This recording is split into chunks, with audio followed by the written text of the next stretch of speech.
First of all, I'll start by introducing myself. It's always a good place to start. I'm not going to go on for too long because the only person who likes to do my story is myself. I'll keep it short and brief. My background is in NLP, psychology, fitness, sports. I'm a performance coach.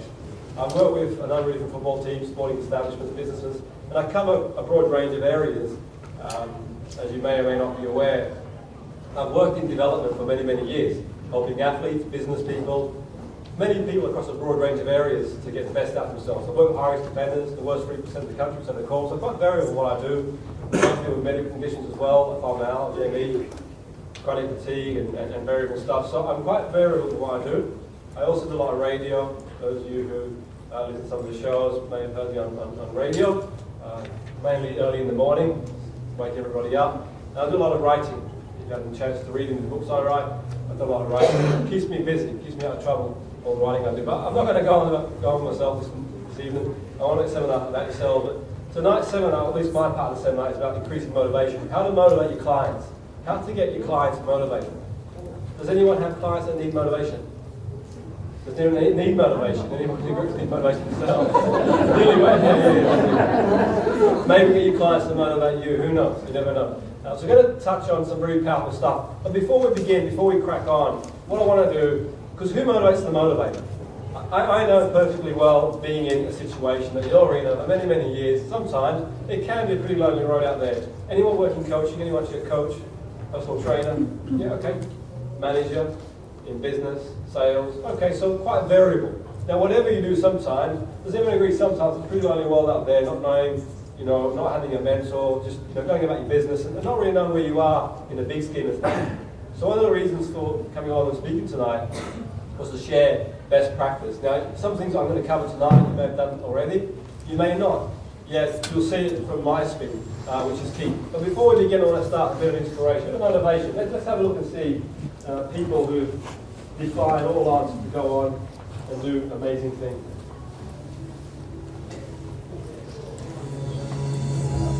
After being cut from his high school basketball team, he went home, locked himself in his room, and cried.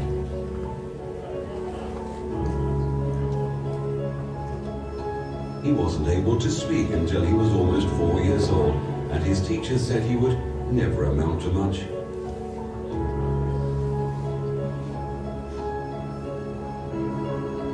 Was demoted from her job as a news anchor because she wasn't fit for television.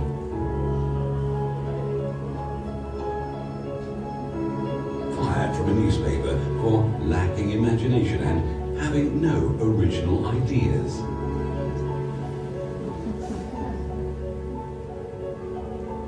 At age 11, he was cut from his team after being diagnosed with a growth hormone deficiency, which made him smaller in stature than most kids his age.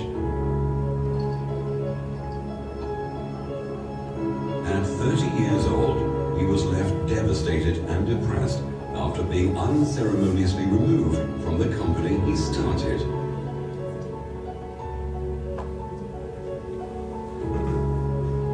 A high school dropout whose personal struggles with drugs and poverty culminated in an unsuccessful suicide attempt.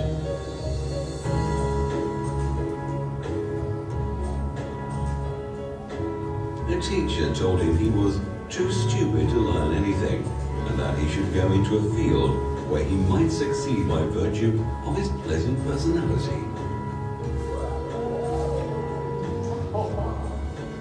Rejected by Decca recording studios, who said, "We don't like their sound, they have no future in show business."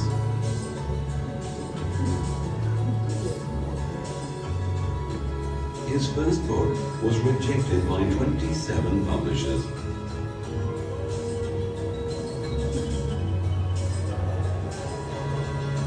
His fiancée died, failed in business, had a nervous breakdown, and was defeated in 8 elections.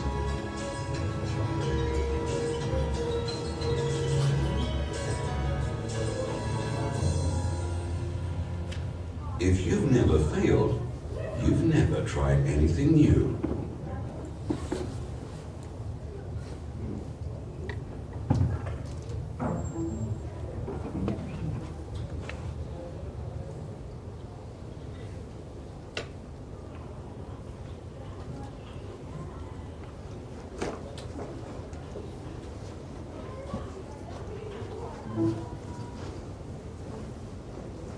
Okay, so I think you'll agree, pretty inspiring stuff, doesn't get you motivated. No, what will? I think the key thing to all of that is keep going. Certainly from my own experience, one thing I've learned in life is to just keep going. That never say, die attitude. And I suppose, throughout my own course in life, I've been pretty privileged to have had coaches and mentors along the way. When the going gets tough, just to step up and take on whatever situation comes your way. I would say that if you look for an easy life, do you know what happens when you look for an easy life? It becomes more difficult. Just rise to meet whatever challenge comes your way and give yourself a good chance in life, which is important. And all things that we do take a bit of courage and determination. All things that you do with your coach, in business, in sport, whatever you do, you're going to require to do the extraordinary at some point, to go the extra mile. And I bet a lot of people seem to think that when people succeed, you ever come across those people who think anyone successful has had it easy? You ever come across it easy? They had good school, good teachers, good family, good parents. Sometimes we make that mistake. We think people are more privileged than what we are.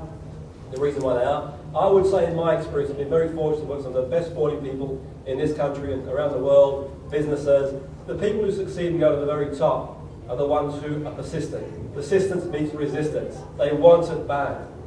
They really want to achieve. They have a strong desire, a strong self-belief, and they keep going. Certainly in my career, I know perfectly well, working in professional sport, you're only 2 games away, 2 defeats away from people, losing faith or belief in what you've got to do, no matter how much you've won.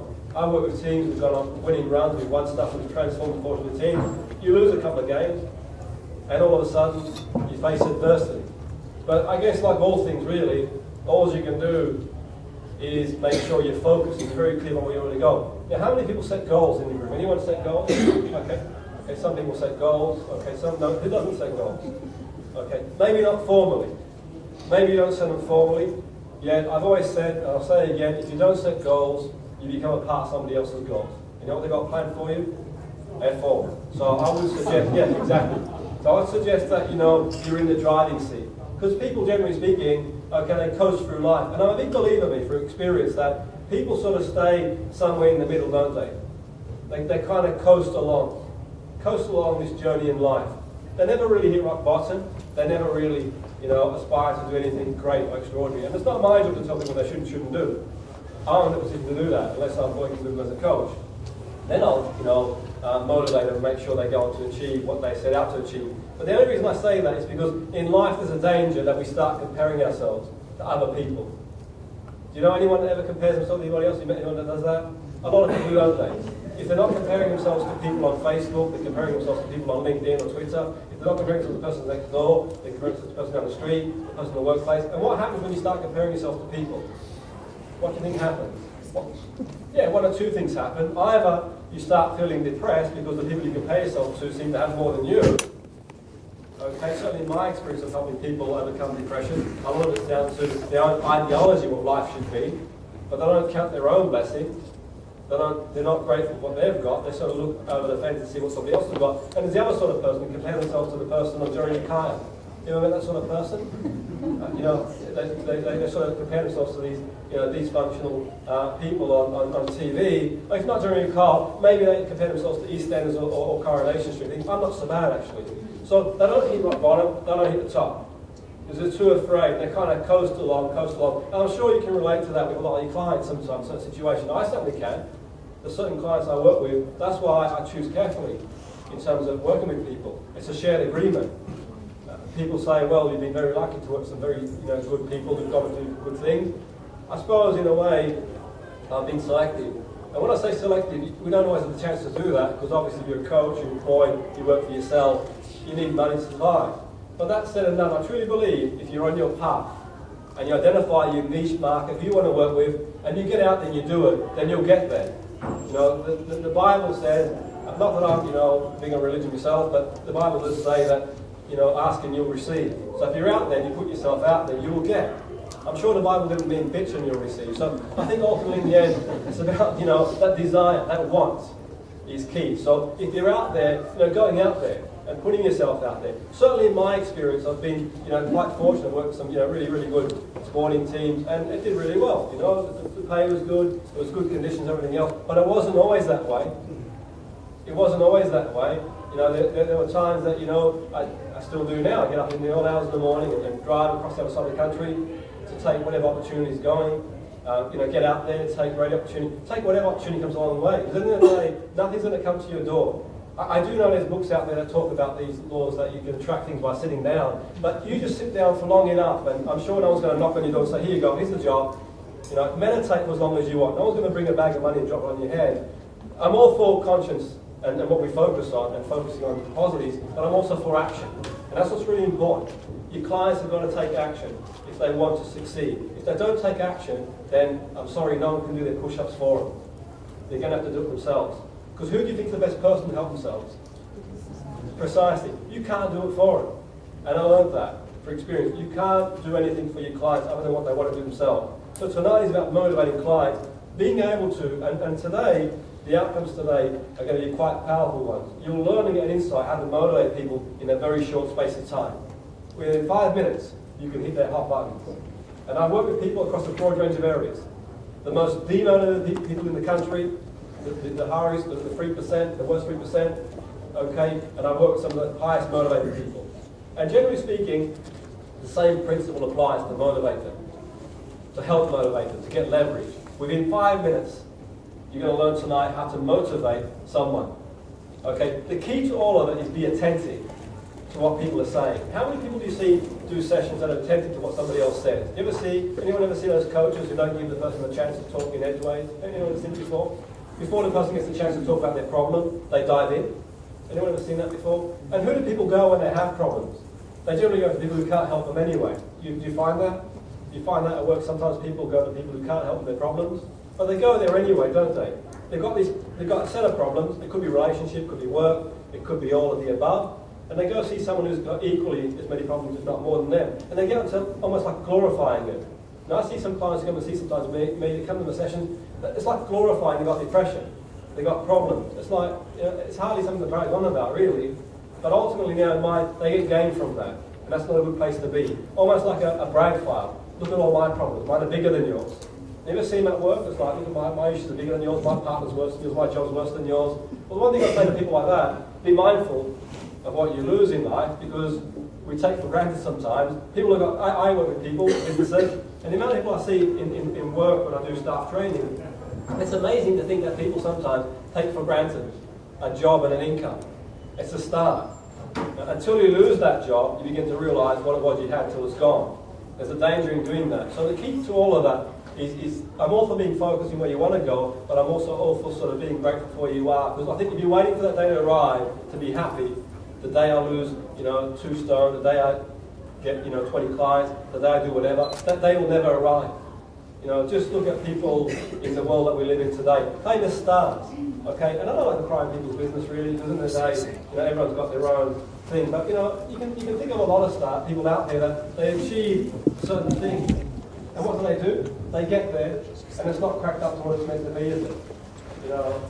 Look at people, you look at certain people, you can think of a lot of the presidents, Amy Winehouse, and I don't know exactly that's the comment, and I certainly wouldn't do so, but ultimately they get to a certain level. Look at them out there, Kurt Cobain, all that sort of stuff, they strive to achieve this illusion, and then they get there, and it's not what it's cracked up to be. So I think the key tonight is to work out intrinsically what drives you. So the set of outcomes we're going to cover this evening, how to motivate someone. So the outcomes are clear. What the main outcome is to be able to go away from tonight and be able to motivate someone or push those hot buttons in the space of 5 to 10 minutes to work out what drives them intrinsically. And it can be done if you're attentive enough and you're focused enough. And that's the key. Would that be beneficial for everyone in the group to motivate someone in 5 minutes or so? Yeah. Does everyone think it's possible? Of course it is. Sometimes it takes just one word. Has anyone ever a coach or a teacher that just said one word that sort of meant a lot to them? I did many years ago. I had a coach that told me many years ago when I embarked in my own sports career, he said, you can do it. That's all he said. And I hung on to that, and it drove me. Because growing up for me, in a negative environment, it says you can't do it all the time, you can't do it from all angles really, it was a godsend. Eventually someone would say, you can actually do it. At first it was a bit daunting. I thought, well, what if I do? But then it was like a godsend really, that inspiration, that I can do it. Of course I can. somebody else can, why can't I? And that's the key. I think that's really important. Along the way, there were challenges. It wasn't always easy. And even, when you do get to a certain level, staying there is difficult itself, as I'm sure you'll know. But as long as you focus and determine, you'll carry on going. And for me personally, I embarked, you may or may not know, but I embarked in the career. Predominantly, I got involved in football. I worked as a performance coach in football. You may not know that, but I succeeded in the game. And I could have easily, carried on in that career. I got to a stage in football where I was helping produce some of the best players in this country and the world. I turned a number of teams' fortunes around, okay? And I used a lot of these principles some that we're going to cover tonight. And now, obviously, we don't have every, moment to do all that. But one thing that struck me, given the choice, and whilst I really enjoyed working in the game, and I could have easily stayed there, I took a chance, and I moved away from it. And I decided to take my own career in a different pathway. And people said, you've got to be crazy. Now, what are you doing? Why are you going to leave all that behind? You could name your own team. You've been so successful in the game, get yourself out there. You could literally, work for any team that you want to. That's what people said anyway. Close colleagues, friends, professionals. And I said to myself, you know what? I'm going to move on. All those years ago, when I moved on from working in the game, that I really loved and enjoyed working in, and I worked so long to get there, it was quite ironic, really, because it wasn't long after that I started as a business, and I was running other businesses. My own career as an athlete came to an end for injury, and that was quite devastating for me. I lost my identity in a big way. It was a massive part of me. It was almost like a bereavement. I built my life around being this sports person, and that was taken away. So I had to think pretty quick on my feet, and I built a new career in the game of football. I was very successful at it. There was a lot of good things on the media, the papers, a lot of the good work I was doing, and I was building a very good profile in the industry. And people said, okay, you're going to walk away. To do what exactly? And I said, well, I want to inspire people on a bigger level. Okay, I could have easily have kept on going, and financially it would have been a lot more likely to what I even do today. But ultimately, in my own mind, I thought there's a bigger picture here. I want to work with people who could really use what I do. Okay, and that's where I decided to work across a broad range of areas. I work with high-risk offenders, I work with people with medical conditions, and I was working for literally next to nothing until I started working in business.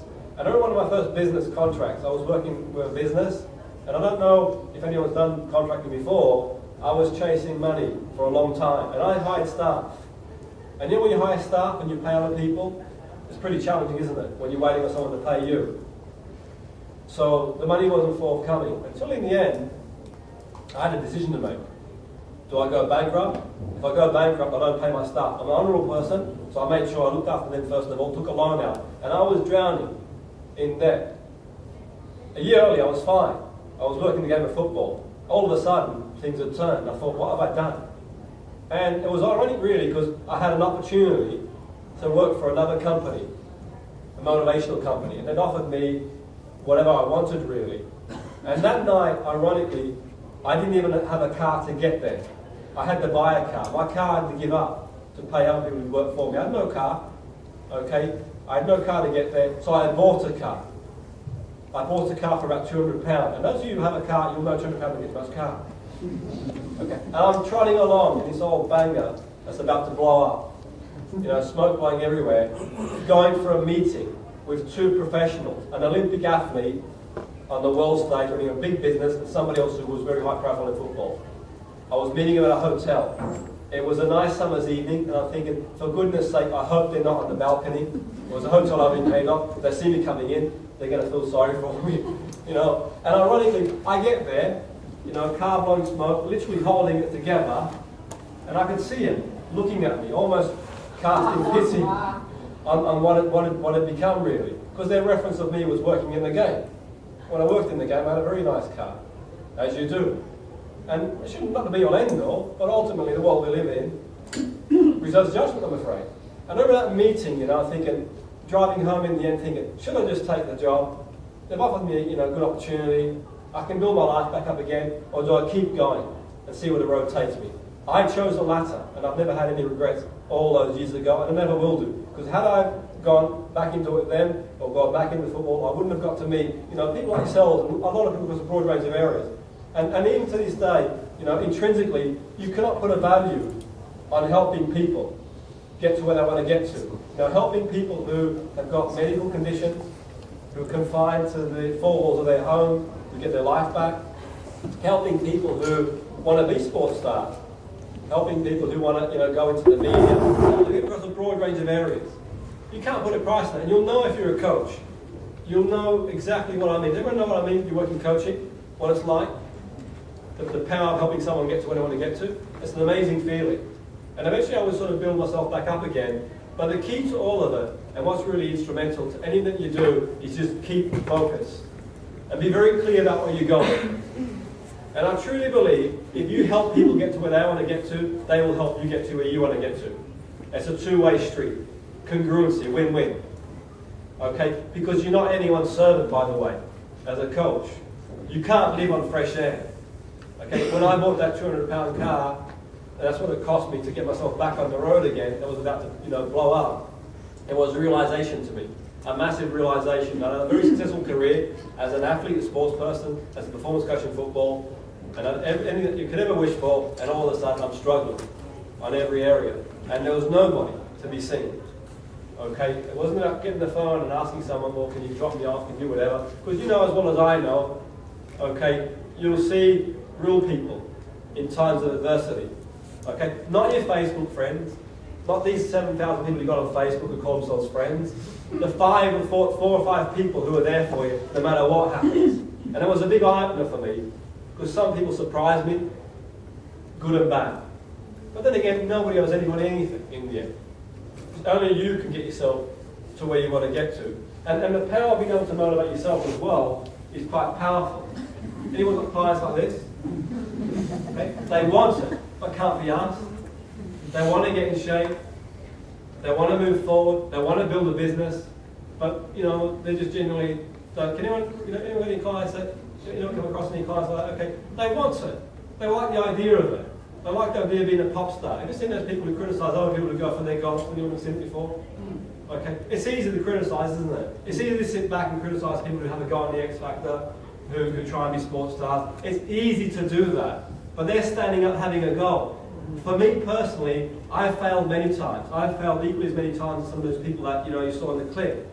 But I've also succeeded. But I'll tell you what, I'd sooner rather come across as being a fool for 5 minutes than a fool for the rest of your life. Okay? Because a lot of people have the easy way out. It's easy, isn't it, to look at somebody else and laugh at somebody else.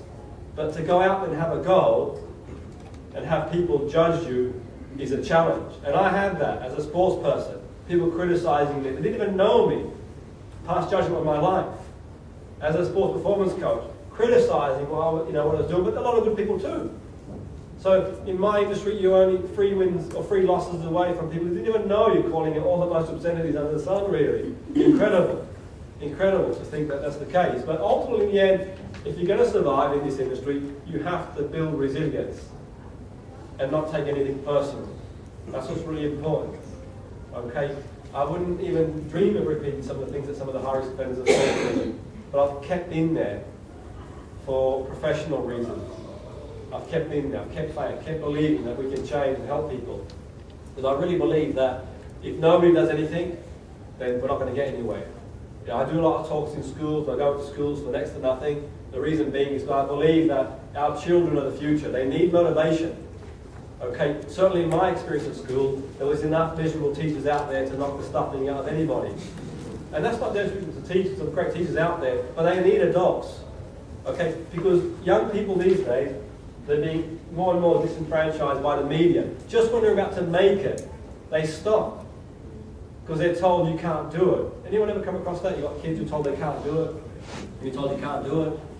It's getting behind them and encouraging them. I go to schools and I hear young people say, we've got no future. And I can't believe what I'm hearing. I went to school a few months ago and a group of Year 11 said to me, we don't have any future. I said, why is that? And one of the young people said, do you not watch TV? I said, not a great deal. Why is that? He goes, the news, the situation we're in, it's dire. I said, is it really? I said, what if you were born in 1900? What about it? Well, you'd have gone through World War I, Depression, World War II, and rations. Get a reality check. If you weren't on your iPhone as much as you're on, and you took a look around you, you'd realise that you got the best opportunities ever. If you'd 100 years before that, you'd have been really screwed. So ultimately, we're in the best position we've ever been in there. And young people need empowerment. They need to be told that they're fortunate. Okay, you can start a business in this country tomorrow with £20, company's house, and you can get a website. It can be done. There's trillions of pounds circulating out there. Now, don't be fooled by the rubbish the media talk about. It's sensationalism. I was driving to a course the other week, and I pulled up, put petrol in the car, and I read the front page. You know what it said? Football has an affair. Incredible, isn't it? You think all the great things happening in the world, don't really give two about football having an affair. He can have an affair as many people as he wants to, or I can. But that's sensational, isn't it? You know, and that's not good. And I really believe that it's almost like an obligation for us to see through all that, to empower people. Now, certainly I chose my path because I really believe that, you know, young people, I want the best future for my children. I'm sure you do as well. And I want the best for everybody. And I think, you know, a bit of knowledge goes a long way. You know, getting out there, we all have our bad days. And we all have days where we think, you know, what's it all about? I haven't. We all haven't. All I say is just don't stay there. Because if you stay there, in the end, you're the one that's going to suffer. You know, when you're having a bad day, see it for what it is and push forward. Move forward. Why do people become motivated? What drives people, do you think? What drives people to lose weight, to get in shape, to start a business, to do anything in life? What do you think drives people? How do we work out? Anyone have any ideas what drives people? How they're driven? Needs. Okay, needs. Okay, yeah, to a certain extent, needs. Goals. Okay. Goals. Yeah. Yeah, a number of things drive people. But ultimately, in the end, emotion is a powerful driver. Okay, emotion is a powerful driver. Good and bad emotions. They're powerful. Our values are important. Now, I could do a whole seminar over 5 days on values, but I've only got a short space of time. And I can tell you now that by working out people's values, you're working out people's hot buttons. We're going to do a technique later on in the seminar, how you can do that. All you do, really, is keep it simple. You have a client, in the context of what they're doing, ask them what's important to them. How often do you go in to see a client? How often do you go, has anyone ever seen a coach before, or a trainer, whatever? Anyone ever seen anyone before from a coaching point of view, personal trainer, whatever? A gym instructor? How often do you get people asking you, what's important to you? Taking the time to work out. Okay, you could join this gym over here, and they don't even give you a chance to talk about what you want. And they've showed you halfway through the whole gym, telling you what's important to them, what they can do for you. But they don't know. Take time. When I see a client, what I do is I ask them, what's important to them?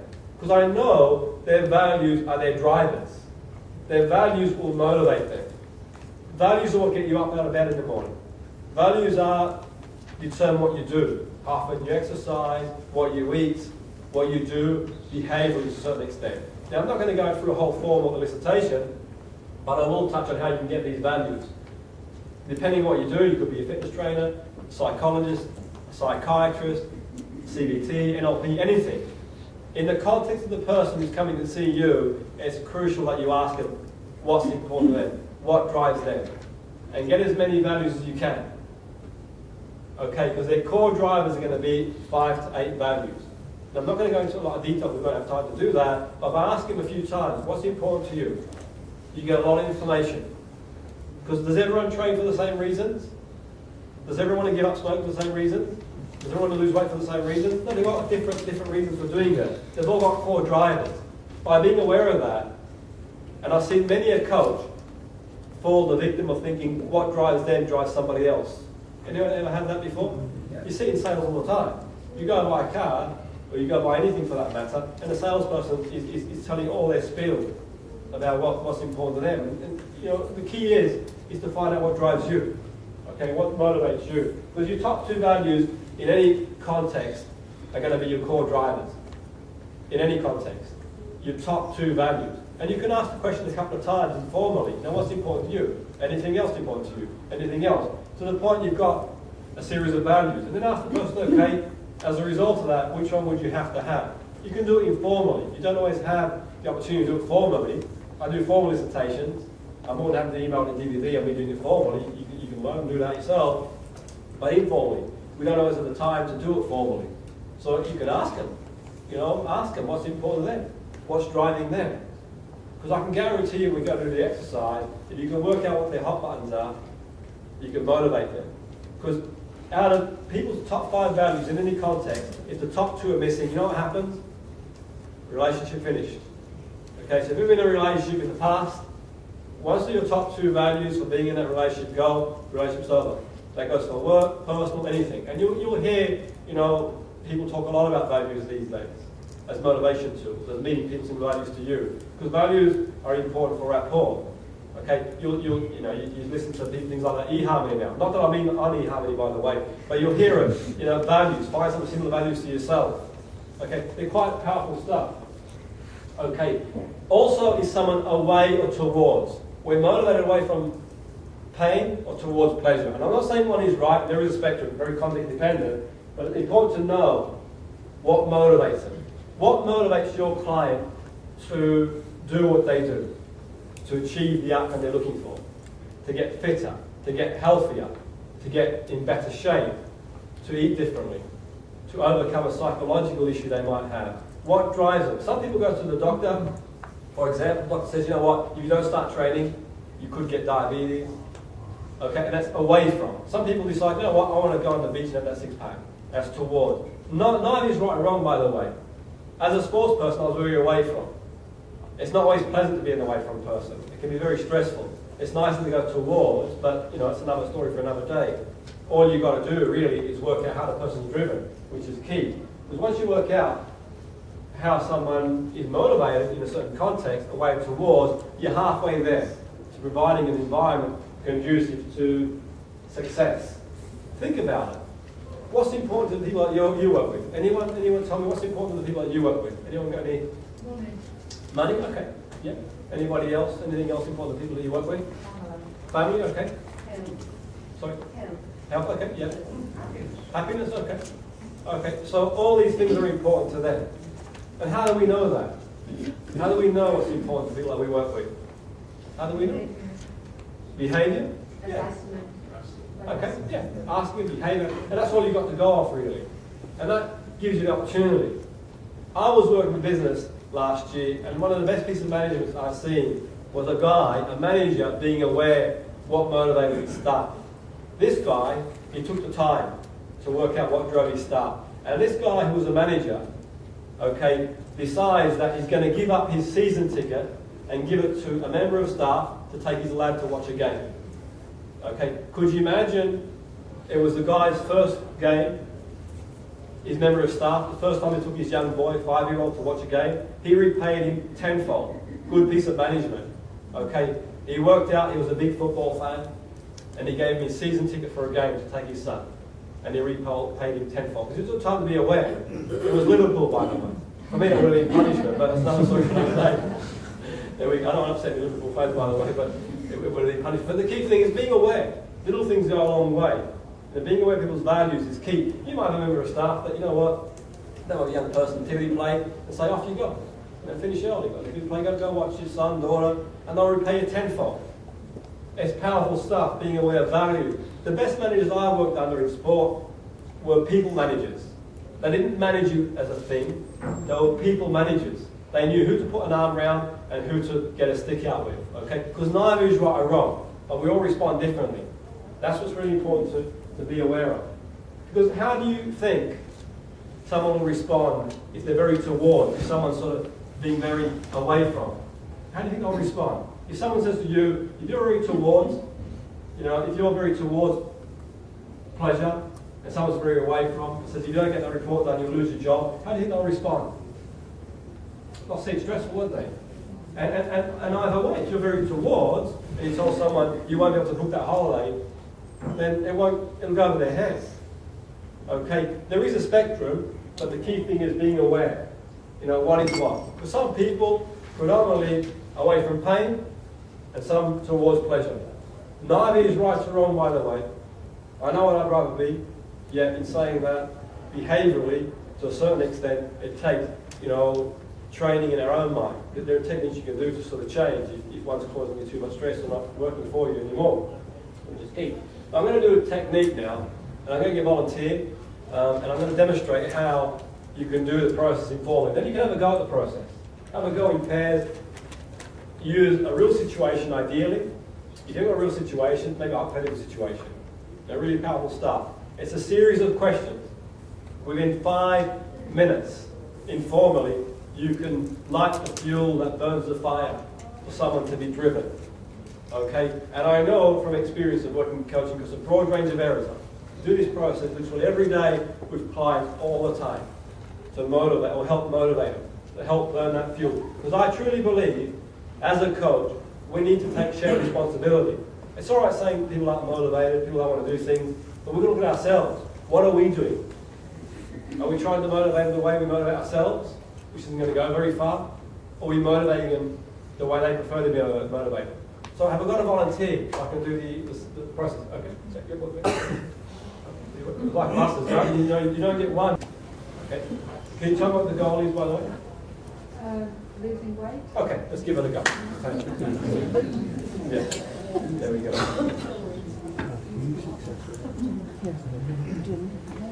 Okay, so, your name please? Sue. Okay, so, losing weight. What goes through your mind if you talk about losing weight? It's very important that you quantify. I'm not going to ask you to do that. You don't have to if they want to. But what's really important, you know what you want to happen, the outcome. You'll be able to specify what weight you want to be, what dress size you want to be, what suit size. It's really important because it's very vague. Lose weight can mean anything. And I suppose even the term lose weight is pretty negative, isn't it? It's like you're losing something, like bereavement, isn't it? I'm sad to let that weight go. It's become a part of me. It's not your identity. You're not your weight. It's not your identity. It's not who you are. It's just a process that people get themselves in one situation or the other, really. So what we want to do is be focused. So in your own mind, it's entirely up to you whether you share, but at least in your own mind, be very clear, Sue, about what way you want to be. And that's a lot more powerful. That gives you something to aim for, which is key. Okay, so you've got that. Now, in a client situation, coach-client situation, if someone comes along to me and says, okay, they want to lose weight, the question I ask them is what is important to them in that context.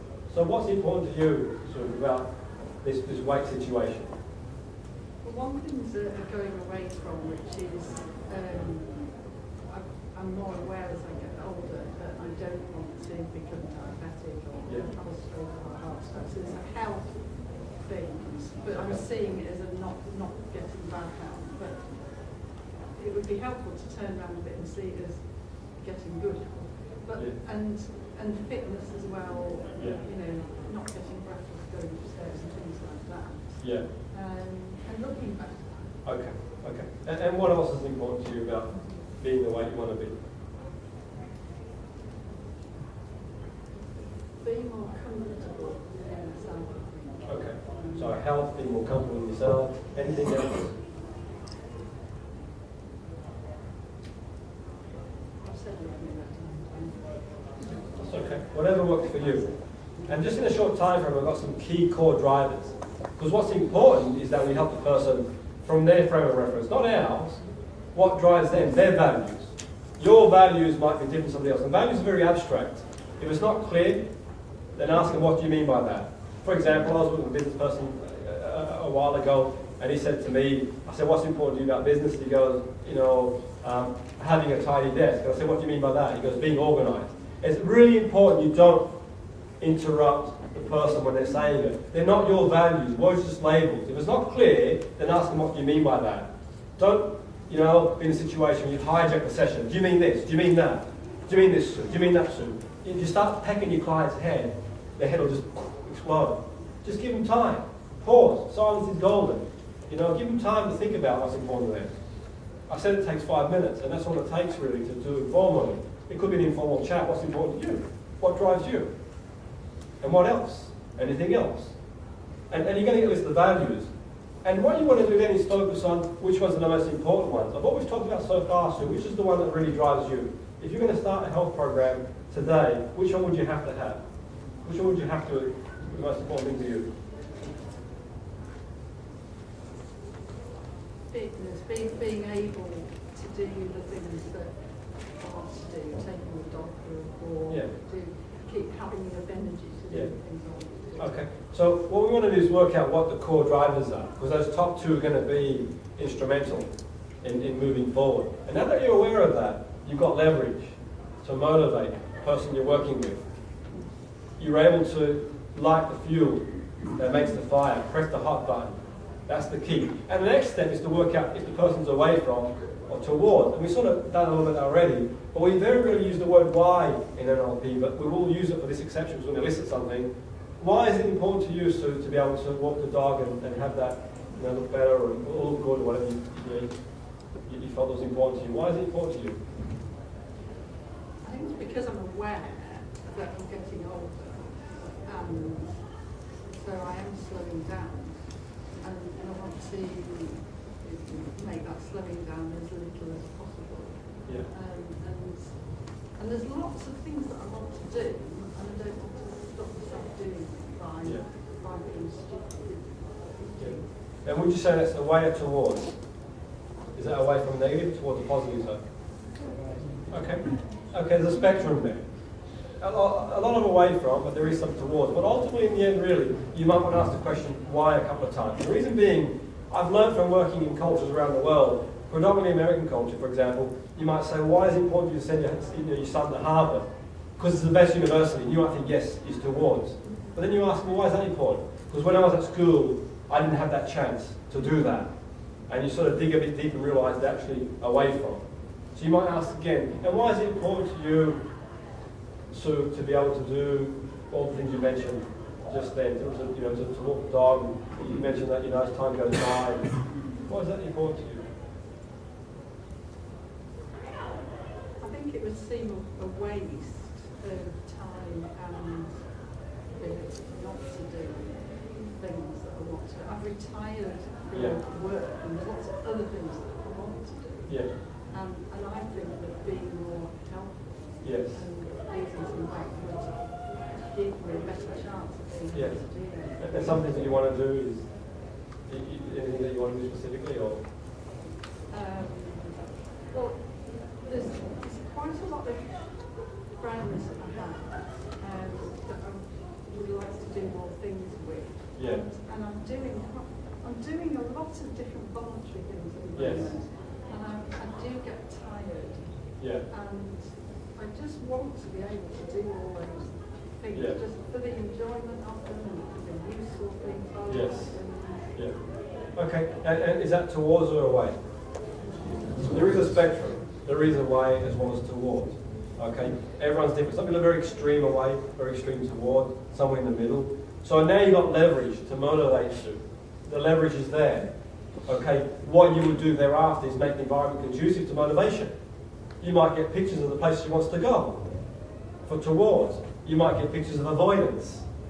If she's very visual, you might, as a coach, phone her up or send her an email saying, Sue, if you don't, go to the gym tonight or go walking or whatever she decides to do for exercise, you're going to be missing out on X, Y, Z on the spectrum of how she framed her motivation. And that will resonate with her. That will resonate with her a lot more powerfully than if you try to motivate her based on your frame of reference. Motivated. Because no two people are the same. We're all very unique in terms of how we process information. And that's really powerful stuff. In 5 minutes now, I've got the information to drive and help drive Sue moving forward as a coach and informal elicitation. So I know now what the hot buttons are, the drivers, the wanting to look a certain way, the outcomes she wants to achieve, the places she wants to go, the motivation on the spectrum. So I can build an environment that's conducive to helping Sue stay motivated, just through a simple elicitation. And that's all it takes. Sometimes less is more. I didn't interrupt at any point to lend my own values or make my own judgments, but I did stop every now and again to give you an idea of what we're up to with things. But ultimately what's really important when you work with somebody is facilitate.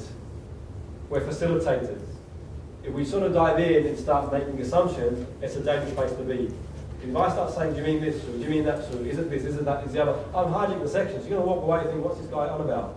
But now I've got leverage to drive Sue. So even if I'm a trainer, for example, I'm standing next to her as a personal trainer, I can talk about things that motivate her. As well as talking about the weather and Coronation Street and the football, I can talk about what's important to her. As well as the small talk that people go on about. I can talk about what it means to her, to what it means to you to go to these places, to live the quality of life that you want to have, to go away from the pain it's going to cause you for not doing what you do. And that's what motivates people. The highest motivated people are the ones who are in tune with their own awareness. They are, and in NLP it's called, it's a direction filter. But it's quite powerful stuff when you're aware of it, towards away motivation. It can be very, very powerful stuff. But what I want to do, and thank you by the way, I so appreciate that. Thanks for letting it go. I want you to sort of pair up and find somebody and work on the context of something that you're working on and work out what their drivers are. Ask them what's important to them in that context. And once you've got that, and you've got, say, 4 or 5 values, ask them why is that important? And start working out what they're away from it towards. And take that into a session. It'll make a massive difference for you. Even from a sales point of view. How many times do people, who does sales in the group? Who does sales? Okay, the people who haven't raised your hand, we're all in sales. I'm in sales, you're in sales. We're all selling ourselves. I know that sounds pretty corny, but we all do sell ourselves on some level. Because ultimately they've got to buy you. They've got to buy into you. There's nothing worse than seeing a coach, who looks half-assed about where you are. I'm congruently interested in my clients. I want the best for them. I want them to succeed as much as they do in some situations. It's really important to me. And I want to know what drives them, because this is important to me. Okay, spending an hour of my time with people on a coaching session is important, because an hour is time. You can't buy time back. Not even Richard Branson can buy time back. Okay, they're spending money, they're spending time. They take an hour to go come and see you. Okay, time is priceless. They could be doing a lot of things that's time. So I owe them at least the courtesy of working out what's important to them, what drives them. And you can do that. If someone phones up and they're looking to do a session with you, ask them what's important to them. What's important to you about doing X, Y, Z? And then work out and think, okay, I'm going to frame it in a way. Because you're the best product in the world. You're the best product in the world. It's not going to go very far if you don't package it in the right way. Okay? It's about branding, how you package it. You could be the best therapist in the world, and you could be doing a lot of people out there disservice by not giving your services because you're not framing it the right way. Look, branding is powerful. I use this example all the day, when I do the courses. Who'd buy a glass of water with 10 teaspoons of sugar in it with chemicals that can burn through steel? Who'd buy it for £1.50? Who'd buy it? Anyone drank Coca-Cola? Yeah, there's some horrible products out there. People sometimes say to me about the value of coaching, what they've got to spend in coaching. Well, they don't stop and think they probably spend 50 grand over the course of a lifetime pissing themselves up. Or 30 grand for a university degree that you couldn't wipe your backside with, really. I've taught in universities, and I see some people I've taught work, with all the greatest respect, people's got to do a job, you see them working in tech. That wasn't their plan. But ultimately, in the end, the key is to be a people person. It's not the most academic person that's going to succeed. Because you could be the best academic in the world and talk all the big spiel. When I first got NLP, I learned through a coach. He was my mentor. In more ways than one, he saved my life. Because I needed someone to look up to. And he talked to me in layman's terms. Then I decided I'm going to go to an NLP course all those years ago. And I'm on this NLP course, and there's this trainer. He's dressed in black with a Armani suit and a briefcase. He's like the FBI. And then he starts waffling on about the mental synesthesia and the mental... But what the hell is going on about? My coach doesn't say that. My coach says, you want to win a race? Sort your head out. Do your anchoring. And I understood that because we learned through association. And many years later, people say to me, how do you do this easily and effectively? And I realized the reason being, I don't try and blind people with science. What's key is association. We learn through association. Does anyone agree with that? Yeah. If you don't agree with that, think of a baby. How does a baby learn to walk? Do you tell a baby, put one foot in front of the other? It does it on its own. It models people, association. It speaks, it associates, it looks, it mimics. And that's the most powerful thing. That's how we all learn. You learn to drive a car through association, watching your driving instructor. And then you start